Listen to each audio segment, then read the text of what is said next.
If you were praised for getting good grades in school, then you become someone who associates their worth with how perfect I can be. We become perfectionists, workaholics, always hustling and bustling. Anything less than 100 is not good enough, which is behind there's a desire and fear. The fear of not being good enough and a desire to be. How would your life feel like if you didn't have the weight of proving yourself over and over and over? Today we learn how to find and communicate our real identity, not what we do, our title or work, the real us. And joining us to workshop this is keynote speaker, published author and thought leader, Rahaf. When was the last time you did something that is not related to work or that is not associated with an outcome? They don't know how to answer that. Who are you behind the title? You don't get an answer. It scares them a lot because they've built an identity around everything they have built. When we talk about identity, how do we describe what that involves? If it's not what we spend time doing or what we do, what is it really? That's a good question. What's missing most of the time is...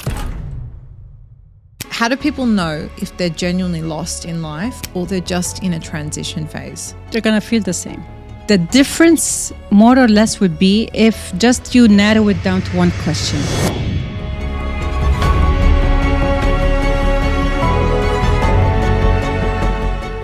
All right, balancers, welcome to another episode of The Balance Theory. I'm very excited to have today's conversation. I think it's going to speak to so many of us in exactly the moment we're at. And I just have this really intuitive feeling that if you're watching this episode, it's meant for you. There's going to be a moment in this episode where you really have an aha moment or a coming home moment to yourself. Joining me today is the beautiful Rahaf. Rahaf, welcome. Thank you, Erika. Thank you for having me. It's an absolute pleasure. Beautiful introduction. I like it. Thank you. Thank you. Your brand name, Raise Your Mental Health, is also really, really beautiful. I like it's like a play on your name as well. Thank you for catching that. Yeah. Yeah, it's beautiful. I love playing. So that's definitely the purpose of it. I think a lot of the work you've done and that you do speaks to our audience in such a powerful way. Now, our audience are people who are very driven. They're watching a self-development podcast, right? So they're already very proactive type people. They want to learn. They want to find ways to be better and get to know themselves more. And I know you've worked with a lot of high performers in the past. So maybe we can start here. You've worked with so many high performers who felt like, you know, they've got everything hypothetically on paper. They've got the career, the salary. They've achieved what they thought they wanted in life, but they have this feeling there's something missing. Talk to me about those types of people. We're going deep. All right. From my work with executives, as you said, they have everything on paper. They've built the businesses. They've had the amazing or fascinating income. They can buy anything they want. What's missing most of the time is for them to drop the mask of performance, because they're performing strength, they're performing ambition, they're performing I got everything in me to keep moving forward, which is resilience. But what they're not doing is allowing themselves to pause. What do I want? Who am I doing this for? The latter question, most of the time, the answer would be, I'm doing this for my kids. I'm doing this for my wife or husband. I'm doing this for the team. I'm doing this to build a legacy. Never the answer is, I'm doing this because it excites me. I'm doing this because it brings me so much joy. I do this because it's passionate. It's never the case. So with time, it adds up to, let's say, internal frustrations or resentment or bitterness or even anger, and they don't know how to channel that. That's what's missing. Doing things that excite them, that bring them energy instead of draining the energy. So what happens is that if you ask them, when was the last time you did something that is not related to work or that is not associated with an outcome? So there's no outcome behind it. You're just doing it just because. They don't know how to answer that. All right, let's drop it. Who are you behind the title? If you're not the owner of this or the founder of that, then who are you? If you're not the husband or the father, who are you? You don't get an answer. That's what's missing. So we work on let's say, unlayering the masks of I want to prove my worth or myself to this or that, and slowly start to learn how to be true to yourself. Come back home to yourself, whether that meant to say no instead of saying yes to everything, or a career transition where even though society speaking, this is acceptable as a job or a business, but if you want to become an artist, go be an artist. So these are the things, and it scares them a lot because they've built an identity around everything they have built. And they assume that because of this identity that has created the wealth, the success, and everything that looks good on the paper means probably it's not going to make me happy. Sometimes it's the case, so there has to be an identity shift, but at the end of the day, you'll have to make a choice. If we really just think about identity as a concept, because so often you meet people, hi, I'm Erika, I'm a lawyer, right? We just tie who we are to what we do, but they're two very, very different things. Yeah. When we talk about identity, how do we describe what that involves? Is it our personality? Is it our values? Is it what we enjoy doing? If it's not what we spend time doing or what we do, what is it really? That's a good question. I don't have one answer to that. It's going to look and sound different from one person to another. But for example, we can start by eliminating things, what not to say. So not to say, I'm a lawyer. Not to say, I work at this company. Let's avoid identifying ourselves with what we do for a job or for income. How about you say, hi, my name is Rahaf, and last week I spent like 3 hours working on a passion project. Do you mind me sharing that with you? Passion project, what's that? And it opens up a conversation. So I would lead the conversation with either a feeling I'm going through, it could be gratitude, and here's why I'm feeling grateful. Or I'm feeling blessed, and here's why. I'm feeling satisfied, here's why. I'm feeling happy, I'm feeling neutral. And people would be like, okay, we've never heard that before. Or instead of feeling something that is occupying my time and energy, so it could be a hobby, an interest, a conversation, a topic I'm learning about, a book I'm reading, something embarrassing happened. So always I would go the other way around, or as simple as my favorite color is, and here's why. Instead of just saying, yes, I'm the founder of this and this is what we do, you're not really selling any value, or you're not meant to be taken seriously just because of the career or the title that you're doing.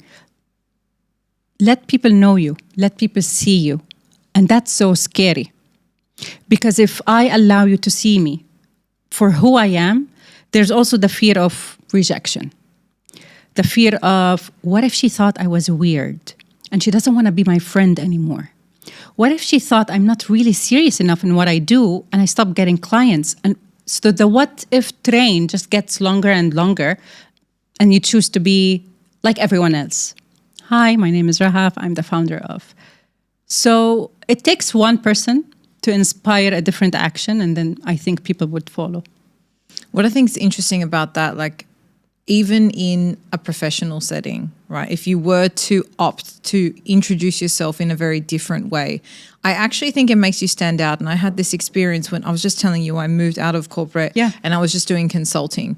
What I found in that space, it was a little bit more flexible, right? I'm not representing a big organization. It's me. You want to work with me. This is who I am. And I was able to talk about things like my podcast, like the fact that I was pregnant or I had a baby or whatever it was. And people connected with me, the person. Yes. Not, and then working with me was a no-brainer. They're like, oh yeah, of course. Yeah, that work. Yeah, I'll just send you a brief about it later. It wasn't even part of the reason we had met. Because you broke the ice, you stayed close and true to yourself, and you've built trust.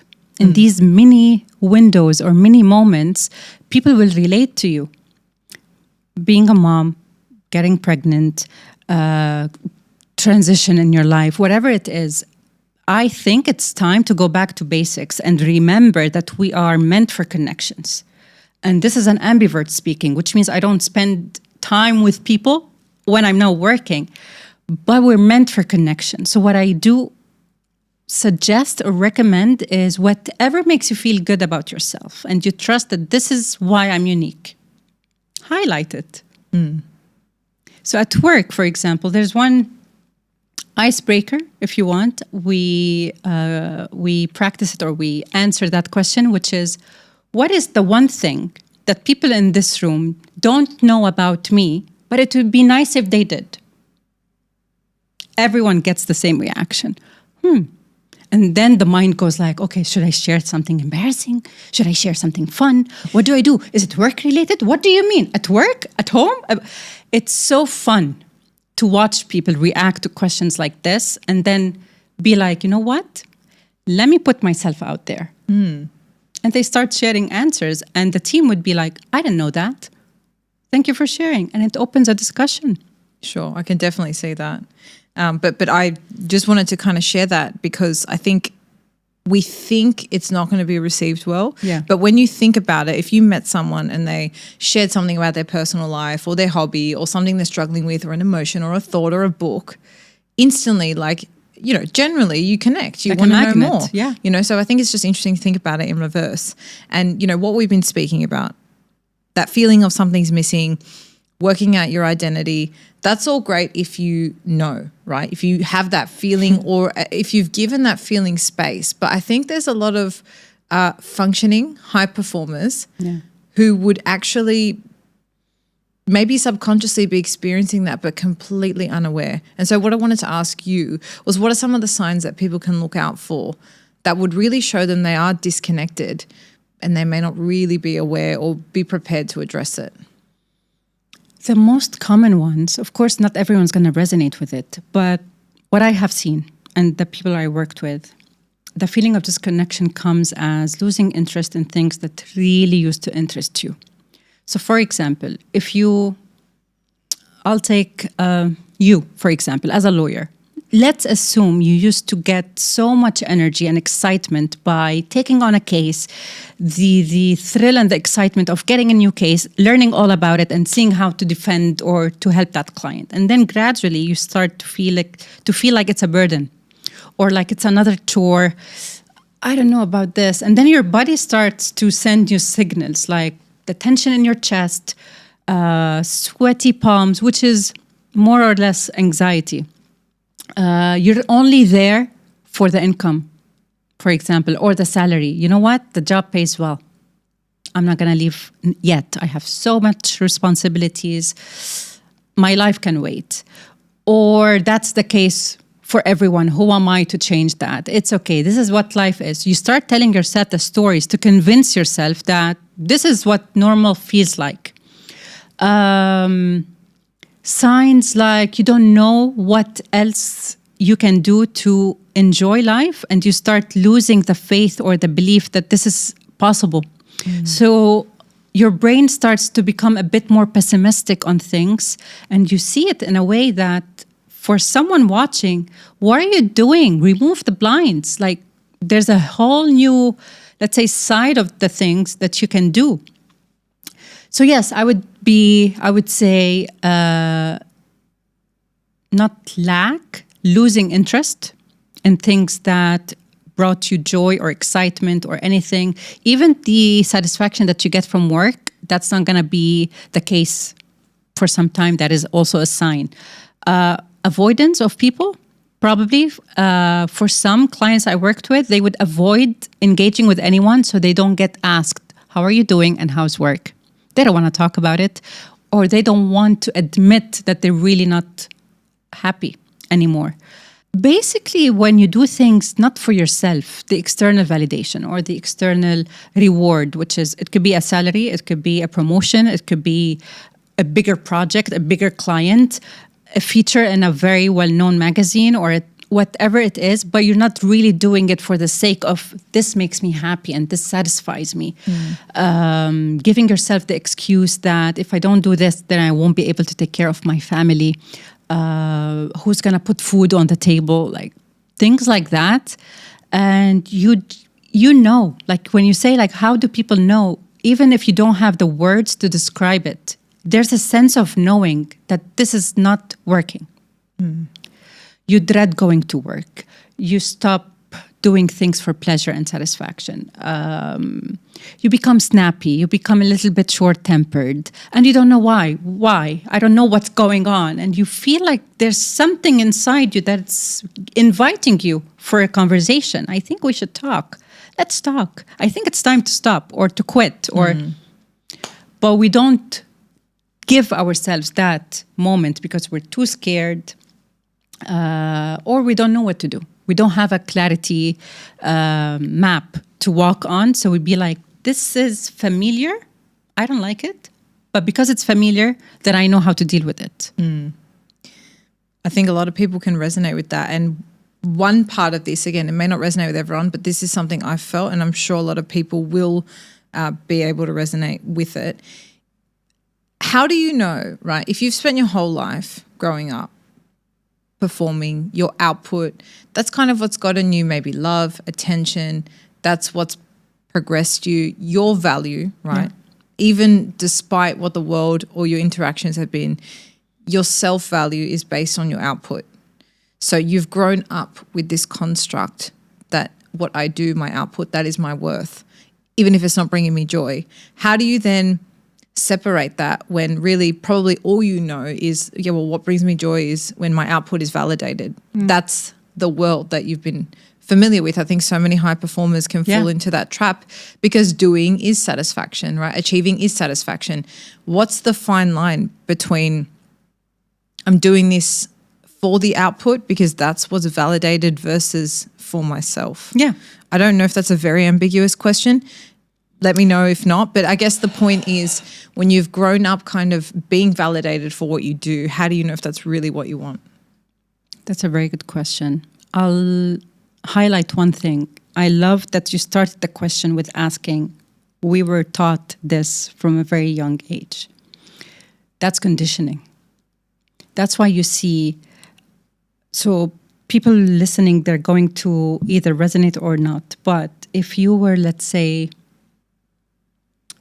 praised for getting good grades in school, then you become someone who associates their worth, I see you, their worth with how perfect I can be. We become perfectionists and we become workaholics and we become people who's always hustling and bustling because I want to prove my worth.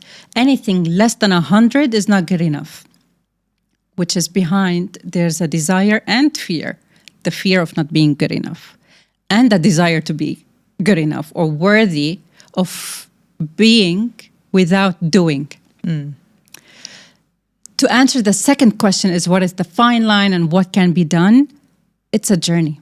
It took me more than 14 years by doing therapy and self-work and really going deep because sometimes, and I don't want to go so deep or spiritual on that, but everything that we do or we don't do, we think or we don't think has come from a wound from our past. Something has happened. Whatever age we were in, we got stuck and then we moved on and we grew out of the body. But then we reached a point where that wound or that, let's say, pain of not being good enough, not getting attention, not getting validated or not being loved or whatever it is, and we become grown-ups with that pain. My go-to suggestion all the time is just, okay, how would your life feel like if you didn't have the weight of proving yourself over and over and over? Release. The sigh of relief and release. Perfect. What is the one small step you can take? And most of the time, I would not start by what to add to your plate, like go do self-care, go to therapy, go... What are we removing from your plate? What has to go? What did you outgrow? What is outdated? What has to go? And let's not worry about other people. How are they going to react? What are they going to think? Whose feelings are you gonna hurt? Let's drop that worry for a second. What needs to go off your plate? You know what? I am done doing this. Perfect. Start from there. And then the line, you will be the one coloring it, drawing it, make it thinner, make it thicker. You get to do that because, like the podcast, I love the name, The Balance Theory. Balance for you, it's going to look completely different than what balance means to me. It's the same with self-work. It's the same with defining what is good enough for me, where my satisfaction comes from. How far am I willing to choose myself over others? Is it time to declutter people from my life or habits? Or, okay, is this serving me? You have to ask yourself the questions that really matter and just take one small action. And if you don't know what that action looks like, there are many experts that can help you with that. I always have a mentor in my life or a therapist or just someone as simple as someone who has been on the journey before, and I would go be like, Erika, I want to be where you are. Any suggestions, any advice, anything that I can do. So it's a huge answer to a simple question, not so simple. My recommendation is, if you don't know, start with what you know. I'm feeling tired. I'm done. I'm fed up. Something is off, and I don't know what. I feel like so that's a common one. I feel like I'm not really fulfilling my potential. I know I can give more. I know I can do more. Okay, what are you doing that is not yours to do? Drop it so you can make space for the things that really resonate with you. I think that's very empowering, actually restructuring the way we look at, how we're spending our time and focusing on what can we take off. Because often less is more these days. And, whenever we talk about new habits or doing new things or making change, you actually have to remove things for that new stuff to have space. And that's a very 100%. important part. But the reason I specifically asked about the output is because before you said, to work out what's missing or where's that lack of fulfillment coming from, like you have to just take some space and just be with yourself. And I think for a lot of people who have grown up like me thinking, my worth is my output, doing that feels so counterproductive. Like what a waste of time, And I know that's a byproduct of that conditioning, 100%. but it is a difficult thing to actually train yourself to make space for. I'll share something personal about me. Please. I am now still learning how to detach from the outcome. So, for example, I have a goal or I have an ambition or I have something that I really would love to see come to life. I am learning how not to obsess over the outcome or the output, which means I'm okay with planting the seed, doing the work, showing up, and let it be. It's going to be very uncomfortable. It's going to create all these train of thoughts that, what if it doesn't work? What if I don't see the results? What if this? What if that? I'm learning how to not get attached to the outcome. Is it making you happy now? If the answer is yes, I keep doing it. Do you think it's going to make you happy or it's going to bring you satisfaction? Or do you think this is something you want to, you feel it in your body that you want to work on? Most of the time, the answer would be yes or no. If it's a yes, I go with it. If it's a no, do it. And don't get attached to the outcome. Whatever outcome is going to be for your good. I never thought about it this way. It still makes me feel like cringe sometimes. But because I have been practicing it for more or less a year, and I could see the difference, not with the outcome itself, with how I'm moving through life. I'm less anxious, I'm less worried, less tensed about things. You know what? I have a tattoo here that says, "Que sera, sera." Whatever happens, happens. It's okay. I ask questions. You would laugh probably, but will this make Rahaf happy? Will this serve Rahaf's purpose? Will this help Rahaf help her clients more? Yes. For now, it's a yes. For tomorrow, I genuinely don't know, but I could wake up tomorrow and be like, I don't want to do this anymore. And that is okay. So I would conclude with giving yourself permission to change your mind, change your plans. If you're not happy with the outcome, find another way to get a satisfactory outcome. But also, whatever you do or whatever you choose, which is the hardest lesson for me personally, and I see it with my clients, is believing that you're worthy by just existing. You've earned your value and you've earned your worth. And I have poured my eyes out over that thought because I didn't believe it. What do you mean? No, I have to prove myself. I have to show everyone that I'm happy and successful in this. It gets exhausting with time. And whatever you're working on, the goal is just going to get bigger and bigger and bigger, and your satisfaction is going to go smaller and smaller and smaller. You're making other people happy. What about you? So what outcome are we talking about? What is it? Why can't the outcome be, I'll just be myself. I will stay true to myself, to my values, to what I believe in, to what I want to show up for, to what I want to speak up about, and not hurting people or by causing harm to none. I'll do what I want.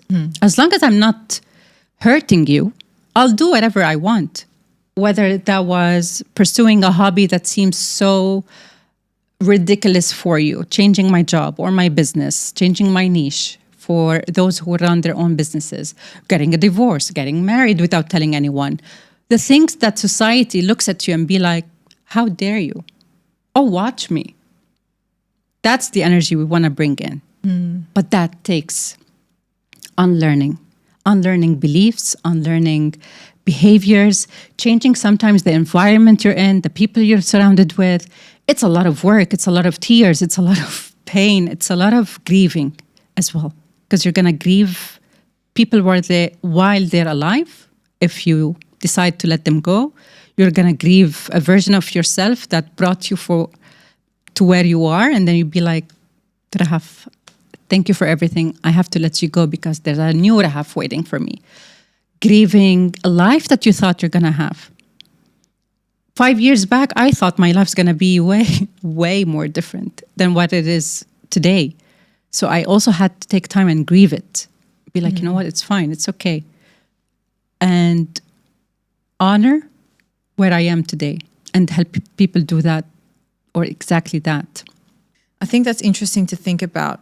And, when you're talking about it's going to be hard, like there's this concept like choose your heart. Like one part's going to be hard because you never explored something that was authentic for you. And the other part's going to be hard because you're letting go of comfort and what you always knew. And, you always have a choice. It's a dance. But you have to choose 100%. Yeah, which one you want. 100%. And a guest previously on the show said a beautiful quote, which I'll repeat now. It's, we're human beings, not human doings. Yes. And remembering that in moments where I feel this doing energy coming up is a nice way to just bring myself back home. But for those listening who want to tap into this, setting a goal and detaching from the outcome, how do you do that in a way that balances still with, I still have clarity and direction on what I'm doing and why I'm doing it and where I'm going, versus I'm just doing this and I don't really care what happens. Like what's the, because I feel like doing a goal that's like open-ended in terms of whose goal is it? Okay. So these are the metrics we're using now. Yeah. Whose goal is it? Is it mine? Is it a goal that I picked up from someone? It could be parents. It could be people I work with, people I surround myself with. Why do you want to be X, for example? Go back to your why. Because it makes me happy, because it makes me money, because it's going to guarantee that when I'm 80 years old, I will know that I won't have any regrets. Why are you doing this, and why this goal in particular? Where did that goal come from? That would be one. And that will give you the clarity more or less, but at least know why you're doing this. And second of all, who can help me with it? Now that you know why, who can help me with it? Do I know someone who's done this before? Okay, can I ask them for help? Or make a list of people that either you would like to work with, to talk or have a conversation with. You want to sign them up as clients or whatever. Who are the people that can help you? What needs to be done or undone? So what is it in my life that needs to be deleted or diminished? And what should I add? The fourth thing that I would always recommend is learn who you are, how you make decisions, why are you here, which is the life purpose, and are you in alignment with what you're here to do? And that takes us to something I'm so passionate about, which is human design. Yes, talk to us through this for people who have So never human heard design, of it before. I've given you your report, and the first thing that you said, this is so me. It's unbelievable. So you tell me first, what was your impressions about it? And then I can go ahead and talk about what human design does for people. So I've heard about human design before, but I've never gotten mine read. I didn't really understand the depth of it.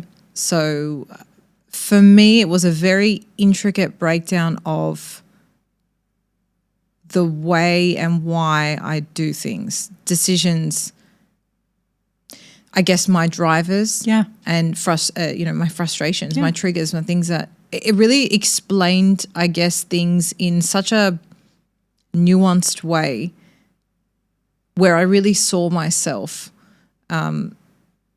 different to, and I want people to understand this. It's not so much like an astrology reading. No, it's not. Yeah. Where you kind of get, I feel with a lot of these readings, right? Not talking about human design, but in general, they can feel quite like, oh, this just explains who you are in a couple of sentences. And I feel they're so generic sometimes. Like, in the newspapers when you read like the astrologies, oh, that's so me. But it's 3 sentences. And you could just replace apply Aries to all with of Gemini them. and it would Exactly. be the same. Yeah. It really wasn't like that. It really felt like you'd really like known me for years. That's how it felt when I was looking at it. So tell us a little bit about why it works, why it's actually so accurate.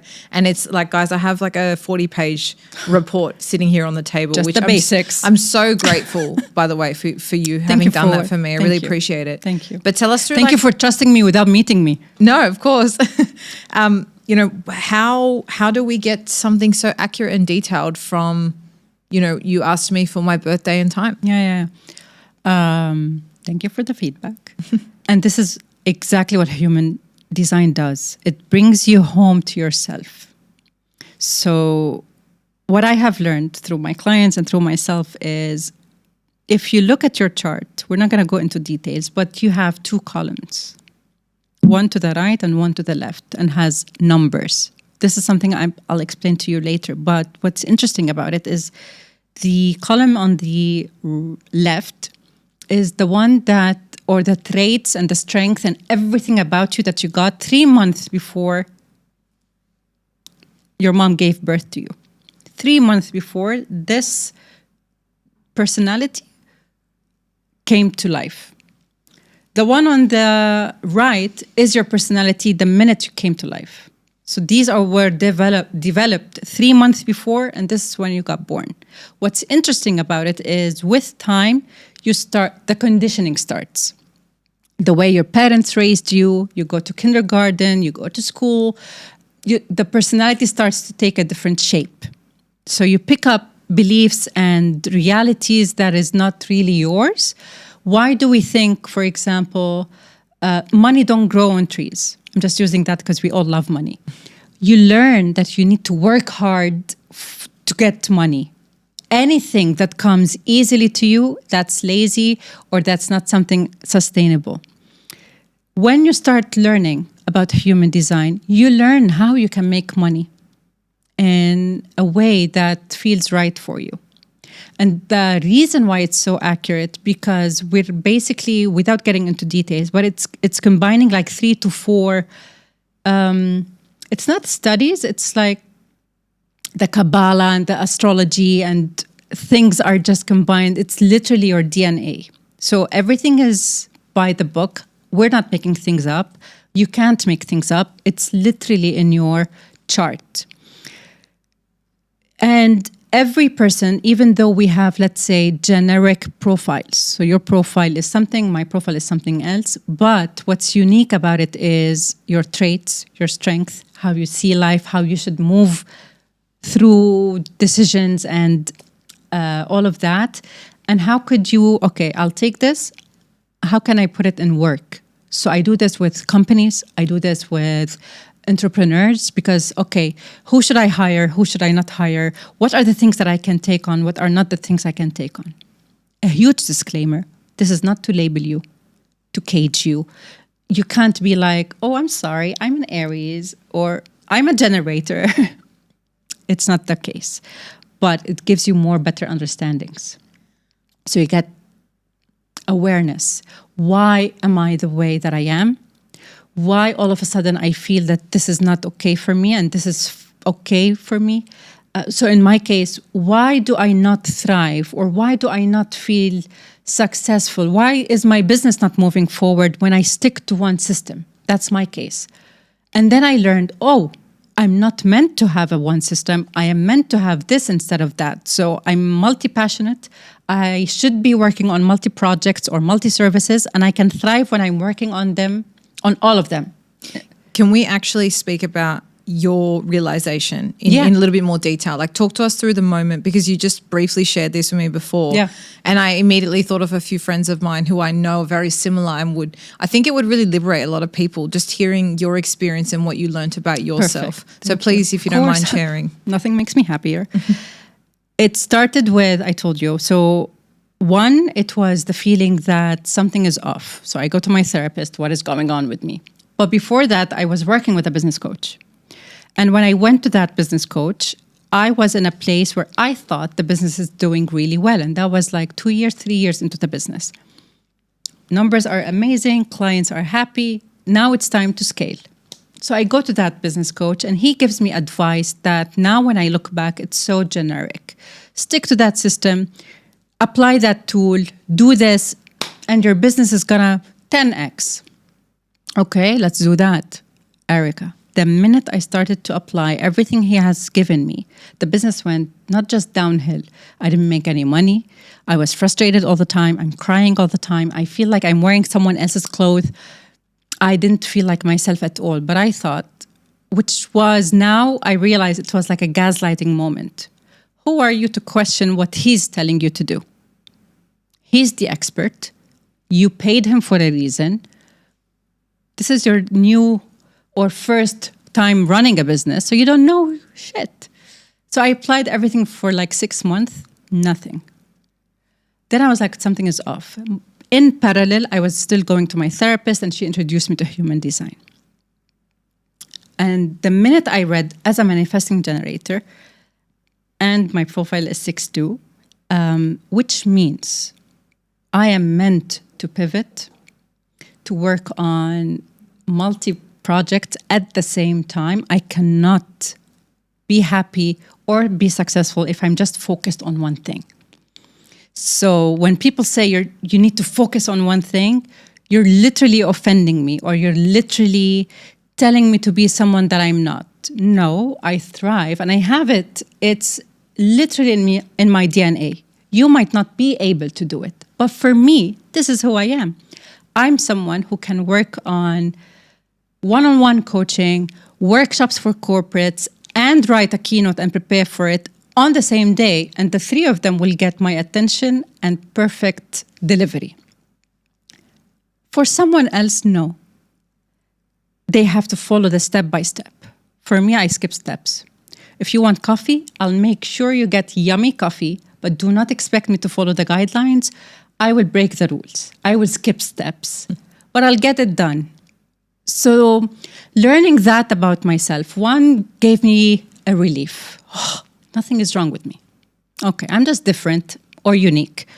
How can I bring that into my daily life? Okay, perfect. Which means to stop guilting myself, forcing myself to stick to one hobby. If today I like to paint, tomorrow I might not. That is okay. To communicate with people in my circle. Please, moving forward, I don't want to be shamed for when I change my mind. I would like to, or I'm the kind of person who moves fast. I move fast. Whatever lights me up, gives me energy. This is my drive. When you see me shifting or pivoting, please don't comment on that. Respect it, but please do not shame me. Shame used to be a huge burden that I carried with me for a long time. What else? In the way I move in relationships, the time that I need for myself. And I'm now a huge, let's say, confident woman of, you know what, I'm taking time for myself without saying yes to meet you, for example, just because I like you, I don't want to upset you, I don't want to disappoint you. Now I'd be like, I'm not feeling it. I want to be home to recharge. You have to be okay with it. And it makes you lose people. You have to be also okay with that. It changed a lot in my business. My clients saw the difference. Like, it's like having a surgery, a plastic surgery, but it's on a deeper level. Your heart changes, your soul changes, the way you move, the way you talk to people. Even the quality of clients, for example, changes because you're no longer taking on people just for the sake they want to work with me. Do I want to work with you? Do you light me up? Am I not energetic? Am I excited to bring you on as my client? The questions change. So that's what it does. It gives you, so when you said it's accurate, it's your blueprint. It's no one else's blueprint. I can't be like, yes, if you're born from April 10th to April 21st, for example, it's really not that. It's so accurate. That's why I asked you for, and I always ask permission, we need your birth details. It's not woo-woo. It's not astrology. It's something that is created from your DNA. And it teaches you how you make decisions. So for example, I make decisions on the spot because I'm a sacral, which means I have a gut response, which is black or white. I have yes that too. Or no. Immediate. I know exactly what I want and when I want it. My partner is an emotional, which means he needs days to make up his mind or to decide on something. So we have an agreement. If we have a decision to make at home, I'll say how I feel now. It feels like a yes. It's a full body yes. And you take your time. We'll discuss that in 4 days. So it saves relationships. It saves friendships. Even at work, you can go ahead and be like, maybe I should hire a sacral for decisions that needs to be done on the spot. And I'll hire the emotional ones when it can wait. And it also helps you to reshape your company by hiring or assigning the right person in the right position and the right job description. This is how deep it can go. And this is how essential it is for everyone to know their designs, because now I'm doing it for parents with kids. How can you help your kid to shine instead of projecting your own ways on your kid? Sure. Look at their design and see how they play and see how they should be moving in life, and drop your ego and give them exactly what they need. So if it's not like astrology based, and I mean, obviously it's not science based, if it's based on your birthday, like what is it based on? So if you want to go to the origin of a human design, it's coming from, let's say, multiple traditions at the same time, which is the Kabbalah. You have the I Ching, which is the ancient Chinese book of the divine astrology. And you have the chakra system and quantum physics. So all of those combined gives you your blueprint. So there's no cheating, there's no manipulating results, because you really can't do that. It's in your DNA. And I work with a family the father is a manifesting generator, the kid is a projector, and the mom is a reflector. So you have to give them a language that they can talk with each other on, so it doesn't create frustrations. Why are you like this? Why?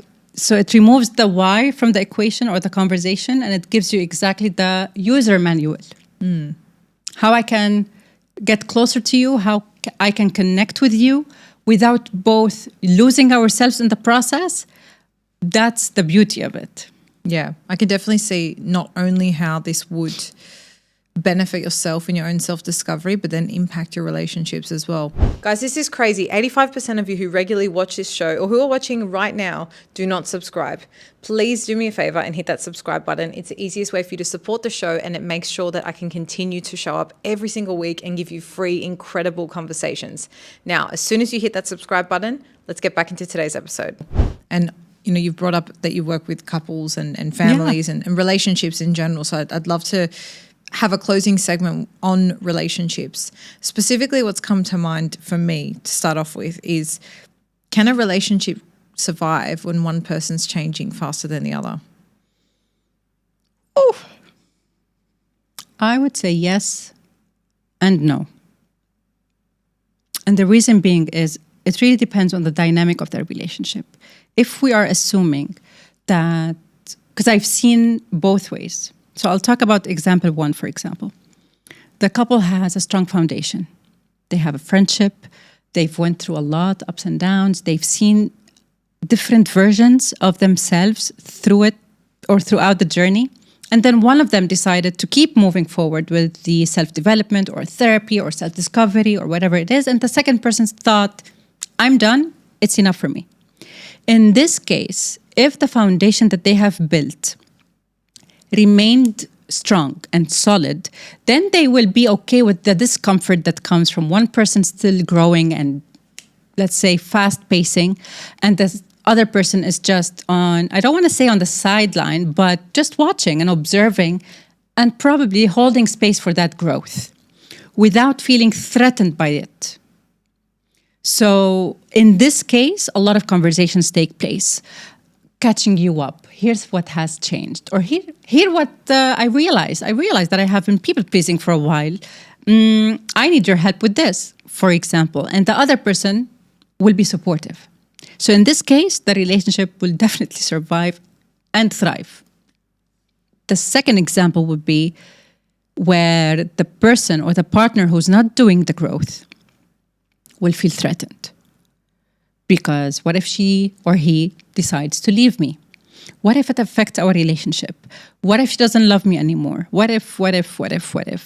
And instead of using those words when communicating, it becomes defensiveness, it becomes aggression, it becomes blaming, it becomes, you've changed, I don't know what happened to you, this is not how we do things in this house.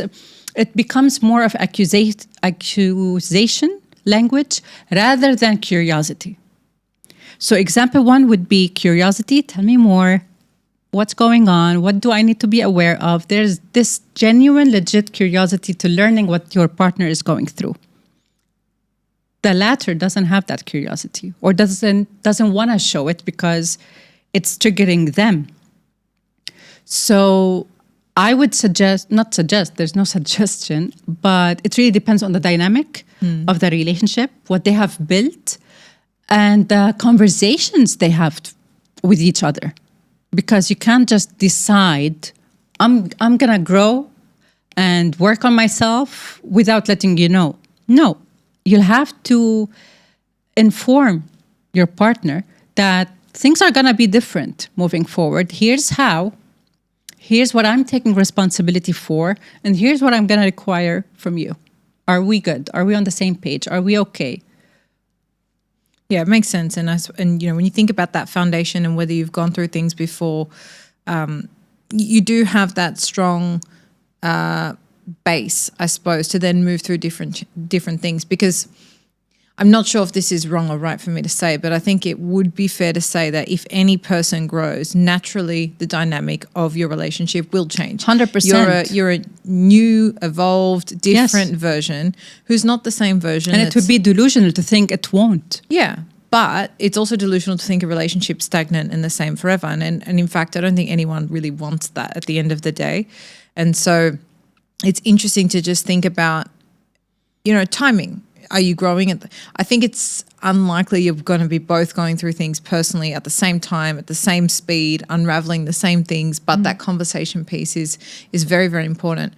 In that process where you're unraveling, you're unlearning, or actually even if you're not, right, just in a relationship in general, and I'm sure you've worked with couples on this, where perhaps somebody thinks it's their partner that's triggering them or creating a problem, but it's really just an internal block or thing that it's come up for them, but they're blaming their partner for it. How do you understand what the line is there? How do you understand if it's something they're actually pissing you off about, is it's something that's really frustrating you that they're doing, or if it's something that is triggering something within you that you need to deal with yourself? The line is blurry on this one. But here's what I would say. A trigger is, let's go back. A relationship is going to trigger you regardless. I am so done with those who say a healthy relationship will never trigger you. It will, even more than a toxic relationship. Because it's going to act like a mirror. It's going to show you what needs to be worked on or improved or the missing areas.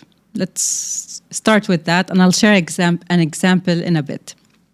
The second part of it, how do I know if this is a trigger or just my partner is pissing me off? Let's assume your partner said something to you and you felt your body just getting heated up and you don't know why. This is where I go to the curiosity. This is what you said and this is how my body responded. I don't know where that came from. What did you mean when you said that? Because my brain said, or my brain convinced me that you're saying this and this and this about me. So for example, stop saying silly stuff. And you get triggered and you get pissed and because your brain interpreted that line as you're the stupid one. Either someone, it could be one of the parents, one of the caregivers, one of the teachers, I don't know. Someone said something similar to you and you responded to it. So you're trained, your system is trained to when it hears some keywords, something you smelled, something you heard, whatever it is, it triggered the same reaction that you had the first time you were introduced to that situation. I would always start with curiosity. And it's not easy because you don't know what to do with it. Breathe. We always practice, okay, breathe for 3 seconds, 4 seconds, pause, and then ask what you really want to ask. So I heard you say this. What did you mean when you said that? Because I'm feeling this. So when you said, I say silly things, my brain interpreted as I'm stupid. And is that correct? Is that what you meant? Oh, no, that's not what I meant. And I see it a lot. But what happens is that you see two kids facing each other, having an ego battle. Love me, see me, give me attention. No, play with me, give me my toy back. This is how it looks like when you're working with couples. So we work on what triggers them, how can they work together with it in very simple phrases or very simple tools that they can bring to the marriage or relationship. Now, the second part of it, or my partner is just pissing me off. It's gonna happen. The question that I usually ask, is that something I can live with for 20 years? Because if yes, it's not really a big of a deal, regulate your nervous system, go for a walk and let it go. And I always say grace and space should be the two very important ingredients in any relationship because you're gonna piss each other off. And most of the time, it's not because of you two. It's something happened at work. It's something, traffic, you didn't close the deal. Something that really pissed you off somewhere else, and you don't have a space for it. And probably your partner would say something that just ticks you off, not the right timing. We go back to the timing, not asking you the right question. So, curiosity, connection, compassion. You said something before. You said a healthy relationship will trigger you more than a not healthy relationship. Yeah. What did you mean when you said that? I learned it from when I met my partner. I thought the healthy relationship, and it's a pattern that I see in other relationships and couples that I work with. You think it should be easy, it should be smooth, no arguments and all of that, which is the case for most of the relationships. But it will trigger you to learn how to receive. How do I receive love and attention when I'm used to deprive of it or for the lack of it? How do I trust that this person is really a good person and he's not lying to me? How do I have faith that this is going somewhere that is really good for me and it's not gonna backfire? It's trusting that good people exist or this partner is good for me, trusting that not anything that he says is coming as a criticism, it's actually just coming as feedback or sharing an opinion, pushing you to love yourself, and there's no tricks or games, or it's straightforward, having someone to hold space for your big emotions without making you feel bad about it. This is very common, especially for people who have been unlucky in relationships before and have been on their healing journey. So you're a new version of yourself and you enter this relationship. Everything is like, I don't want to say flowery, but it feels easy. I'll give you an example. Our first argument, when we first met, it lasted for less than 2 hours. Less than 2 hours. In my book, back then, it was unheard of. What do you mean? We're done? We exchanged our perspective on it. Here's how I experienced things. Here's how I felt when you said this. I don't like it when you do this or that. And we just maturely went into that argument. And then once we were done, we were like, okay, for next time, I would really appreciate it if you don't raise your voice when you don't do that. Are we good? We're good. Are we on the same page? Yeah. Can I hug you? Sure. And you hug. And then that was one of the, let's say, my favorite arguments, because in my experience before, with my previous relationships, the argument can go for days and weeks. Silent treatment. I'm going to punish you because you didn't agree with me, or there's no such thing in a healthy relationship. The trigger would be to trust it. To trust that this is normal. This is how it is. It is possible to have a happy marriage and work your life through it, or work your way through it as a team. I am not against you, and it takes a lot of work to convince one or both. You're not defending yourself from each other. You're fighting life with each other, or you're fighting this problem or this challenge with each other, not against each other. What happens is that because the stress levels rise and you feel threatened, you're scared, you're this, and you don't know how to express it, it comes off as, I'm gonna need to protect myself from you. But you don't.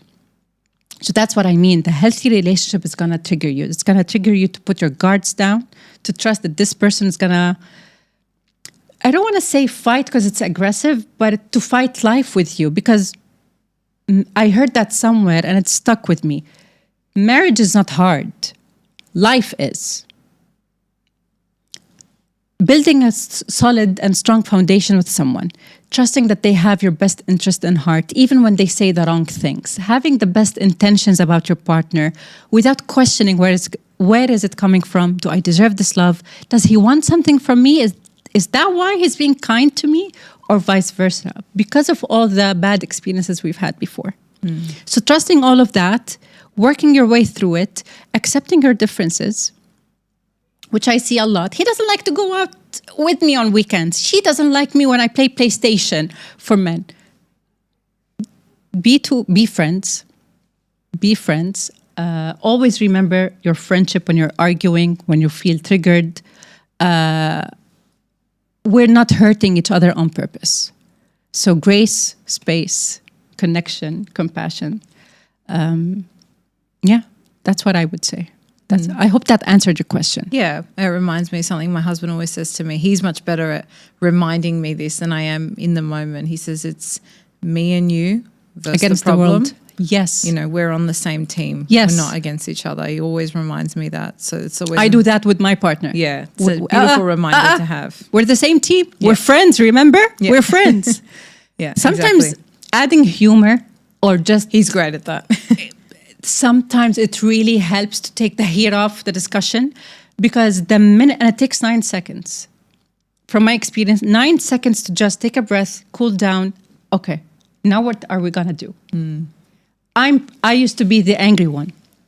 So now it takes me like 15 seconds to remind myself, Rahaf, take a breath, express it. Let's cool down, and we'll talk about it. An hour, Sure. Okay. That's will solve most of your problems unless they're perpetual, which means problems that will never have a solution. You'll have to be okay with that. That's something else. But treating yourselves as kids sometimes really help. Adding humor to the scenario. You're not downsizing the problem or you're not undervaluing it. You're just playing. When you say play is important. And when I'll give you a story, or I'll share a story about me being triggered. My partner was on a work trip. And from my experience with my dad, he has always been working abroad. So for me, I learned that it's dangerous to work abroad. Something bad is going to happen. Oh my God, what if this, what if that? Through therapy, I was okay with it, or that's what I thought. And I met my partner, and I was put in the same situation where he comes to me and be like, I have a work trip, and ironically goes to the same country where my dad used to work. Erika, my body went into danger. I feel like I'm dying. I feel like something is really dangerous. I go into panic mode, and my partner is on the phone. He has no clue what's going on. I was like, okay, so you're going to be on a work trip for, I think it was a month or so, and you won't be connected, or you don't know if you're going to be connected. So means I might not have access to you? Probably, but I'll do my best, or whatever it is. I turn off the phone and I cry like I have just lost him. So that's my trigger, where my brain tried to convince me, danger, you're going to lose your partner the way you lost your dad. My steps were taking a breath. I spoke to someone I trust. This is what's going on. This is what's happening. I came back to my body. I came back to the moment. And okay, it's not the same situation. It's not this. Perfect. I'm grounded again. Called my therapist, booked a session. And then I called my partner back. I have to share something with you. This is what happened. This is how I reacted. And this is why. Oh, I didn't know that. Tell me more. How can I help? That was like 3 years ago, something like that. So self-awareness, taking responsibility for regulating your emotions, and then asking for what you need. Learn those 3 things, and it's going to take a lot of unlearning and practicing and crying and being frustrated for not knowing what to say, or for your partner not reading your mind. You should know what I need. We all say it. You should know what I need. You should know what makes me happy. What do you mean I have to tell you exactly what I want? You have to be really clear in what you need from your partner. Yeah, definitely. They're actually 3 really beautiful steps. And I think a 4th piece to that is also having a partner that will meet you halfway. I think that's like, a massive blessing and a gift if you have someone. I say to my girlfriend who's single all the time, it's about, for me, if I was single today and looking for someone, this is a trait my husband has. For me, it's very important. He is open to growing, right? So he is never like, I know everything and that's the end. He's always curious in what I'm curious about, and he always holds space for me. But he's got this personality where he's just open to growing. And for me, that means he's never stuck and stagnant, neither are we. And that's a very important, I love that. An openness about him. Yeah. Just before we go, I want to ask one question that I just didn't get to ask you before, but I think it's really important.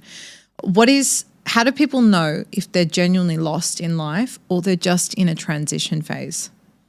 They're going to feel the same. They're going to feel exactly the same, because when you're going through transition, you're also lost. So they're one in the same?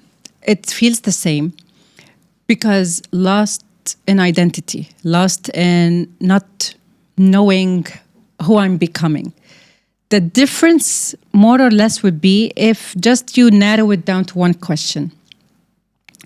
Do I trust the person I'm going with to the future? Do I like who I am? If you're lost, it could be there's so much noise, external noise. So someone's telling you, stay in your job. The market is really not so good. Be grateful you have a job and you're getting a salary. While something inside of you tells you that you are done with the job. That could be, you're just, you know what? I feel paralyzed.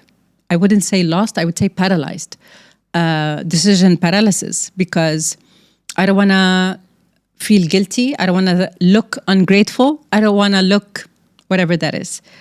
While when you are in a transition, you give yourself so much space or grace for growing into someone. It's like having a baby. You know that at some point they're going to start walking and then running and then being themselves. But until then, you'll have to hold their hands step by step. Exactly what happens to us in a transition. And just recently, I felt like, oh, I can relax now, because I was going through a transition. And there are different ones, Erika. From my experience, I see people going into a transition that is unasked for. All of a sudden, everything disrupts. You lose the job, you break up, you want to cut your hair, you want to move abroad, all of these things. That's what shapes your personality moving forward. Another transition that happens because of the first one. And you know what? I outgrew this lifestyle. I feel I'm ready for something new, and you don't know what that new looks like. So curiosity, openness, just setting the intention. I'm open and ready to receive whatever is meant for me. Show me. That's how I'll be like. And then all of a sudden you're meeting people who can give you wisdom and advice, or an opportunity to, I never knew that you were into podcasting. I know someone who has a studio. Would you like to give it a try? Oh, I would love that. So trust the feeling that you don't know how to express. Trust the feeling that you don't have words for. Like I always say, sometimes I just know things. I don't have proof. I can't prove it to you, and I can't express it, but I know it. That is your gut. That is your intuition.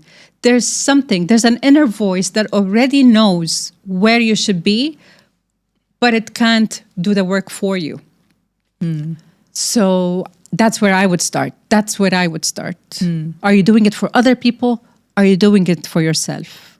85%, that's just a made-up number. There's a huge percent where the answer would be, because I'm used to it.